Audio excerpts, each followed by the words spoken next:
Hello there. Today we are going to talk about something rather special and important. It is, you see, World Braille Day, a day dedicated to tiny raised dots. These dots might seem small, quite unassuming, but they mean a great deal to many.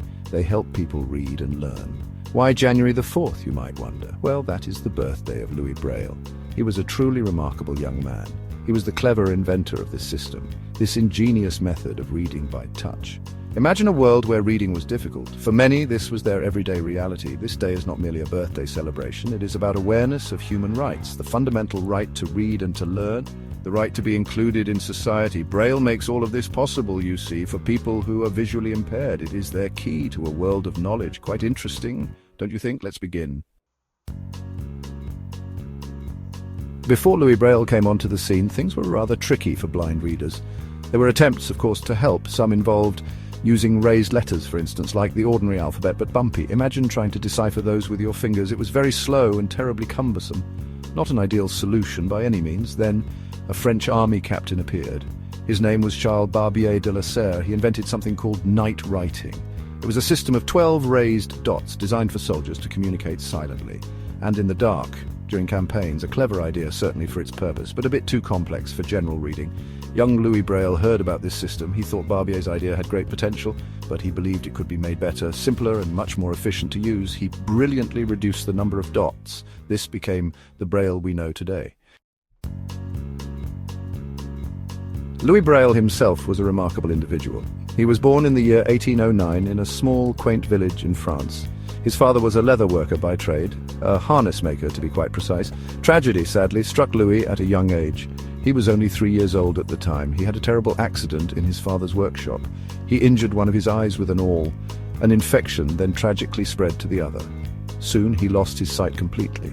It was a terribly difficult start in life. One can only imagine the challenges. But I was not one to be defeated. I was an exceptionally bright young boy, and I was incredibly eager to learn things. I attended a special school in Paris. The Royal Institute for Blind Youth it was.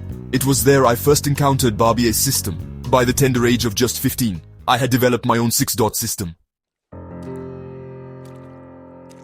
Louis Braille's system was undeniably brilliant, but it took a little while to catch on. Globally, that is, across different nations. France was the first country to adopt it for the education of blind individuals. But other countries were somewhat slower. Change, even good change, often takes time. People can be resistant to new ideas. Over the following decades, its use grew. More and more schools began to adopt it. An increasing number of books were transcribed. It gradually became the accepted standard for written communication for visually impaired people. A universal language of touch, in effect. Quite an extraordinary achievement for young Louis. His legacy was spreading far and wide. Then, along came the United Nations. They focus on things like human rights and promoting international peace and well-being. They clearly recognize the importance of Braille for equality, access, and fundamental freedoms. They officially proclaimed January the 4th. Section 5, celebrating the dots, festivities and fun. So how exactly do we celebrate this day? World Braille Day I am referring to. Well, it happens in a multitude of ways, all across our rather diverse globe. Organizations that support blind individuals often lead. They meticulously plan and hold special events. These can include workshops and informative seminars and demonstrations of how Braille actually works. Schools and local libraries frequently join in. They might organize Braille reading competitions or create displays of books written in Braille. Some even set up tactile experience zones, allowing sighted people to try reading Braille to get a small sense of its feel. It can be quite an eye-opening experience, or perhaps a finger-opening one in this case. There are also widespread awareness campaigns. These often take place on social media, in newspapers, and on television, sharing personal stories from Braille users, highlighting the profound importance of the system. Governments might make special announcements too. Section 6. Why these dots matter so much. Empowerment and inclusion. You see, Braille is so much more than just a collection of raised dots. It is a language, a means of communication that bridges the gap between the visually impaired and the world around them. It is in fact a key to independence. With Braille, visually impaired individuals can navigate their surroundings, make informed decisions, and live life on their own terms. Imagine not being able to read easily, your own personal letters, or bank statements, or a captivating novel, just for pleasure. The absence of this ability can be isolating and disempowering. Braille changes all of that entirely. It provides access to information, culture, and entertainment, enriching the lives of those who use it. It truly opens up the entire world. From reading a menu at a restaurant to exploring historical sites, Braille makes the world more accessible. For children, Braille is absolutely crucial. It is the foundation upon which their education is built. It means they can learn effectively, often alongside their sighted classmates and friends. This inclusion fosters a sense of belonging and equality. They can study mathematics, science, and literature. These subjects are no longer out of reach thanks to Braille. They can pursue their ambitions and dreams. Whether it's music, sports, or any other passion, Braille supports their journey. Education is a fundamental human right, after all. Every child deserves the opportunity to learn and grow. Braille helps to ensure this right for all visually impaired young people. It levels the playing field, giving them the tools they need to succeed.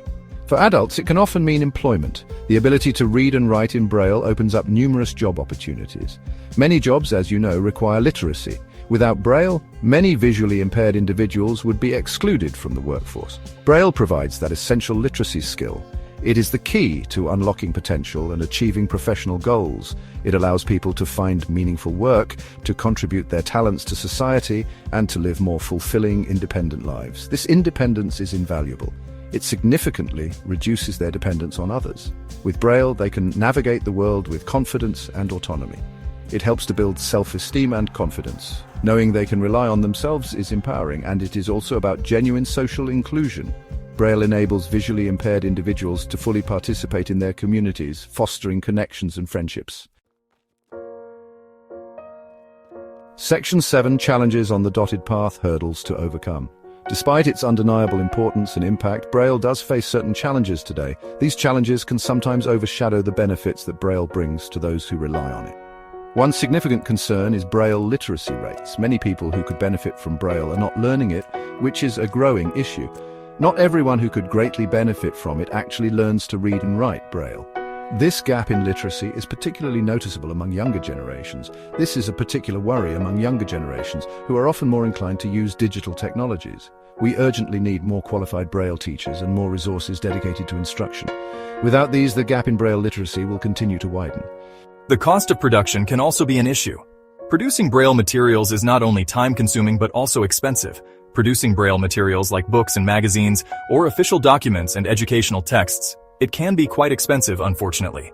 This high cost can limit access to essential resources. Specialized Braille printers or embossers are needed, and specific types of thick paper too. These specialized tools and materials add to the overall cost. This can limit the availability of materials, particularly in less economically developed countries. In these regions, access to Braille resources is often scarce. Then there is the influence of technology. The rise of digital tools has changed how people access information. Some people see newer assistive technologies such as screen readers and digital audiobooks as potential replacements for traditional Braille. These technologies are becoming more prevalent. These are wonderful and helpful tools, of course. They provide immediate access to information and are very convenient, but Braille offers a different kind of literacy. It provides tactile feedback that is crucial for learning. It teaches spelling, punctuation, and text layout. These are foundational skills that are essential for comprehensive literacy. Section 8. The future is dotted innovations and hopes. Looking ahead, what might the future hold for World Braille Day in, let us say, 2025? Imagine a world where Braille is seamlessly integrated into every aspect of our daily lives. The theme for that year could be something like Braille in the modern digital age, perhaps, or maybe literacy and access for all, focusing on how technology can bridge gaps and create new opportunities, focusing on contemporary technological solutions that make information accessible to everyone and on reaching even more people globally. Imagine international collaborations and innovations that bring Braille to the forefront of digital literacy. It is always important to keep evolving, to adapt to new technologies and to ensure that no one is left behind in this digital age. Technology is, in many ways, actually helping Braille. It is transforming how visually impaired individuals interact with the world. We now have remarkable, refreshable Braille displays that are revolutionizing accessibility. These clever devices connect to computers, allowing users to read digital text in Braille, and to smartphones and tablets even. This connectivity opens up a world of information and communication. They dynamically show Braille characters on a surface, making it possible to read anything from emails to ebooks, using tiny electronically controlled moving pins. This technology is a game changer for accessibility. This makes digital text instantly tactile and readable, breaking down barriers to information. A truly fantastic and useful innovation that is making a real difference in people's lives. There are ongoing global efforts for literacy, pushing for more widespread Braille education, more learning resources, and more trained teachers. These efforts are crucial for empowering visually impaired individuals. Advocacy for stronger government policies that actively support and promote Braille use in our schools, in our diverse workplaces, and in all aspects of public life. This advocacy ensures that Braille remains a vital tool for communication and education. This is vital work supported by the UN, which continues to champion the rights and needs of visually impaired individuals worldwide.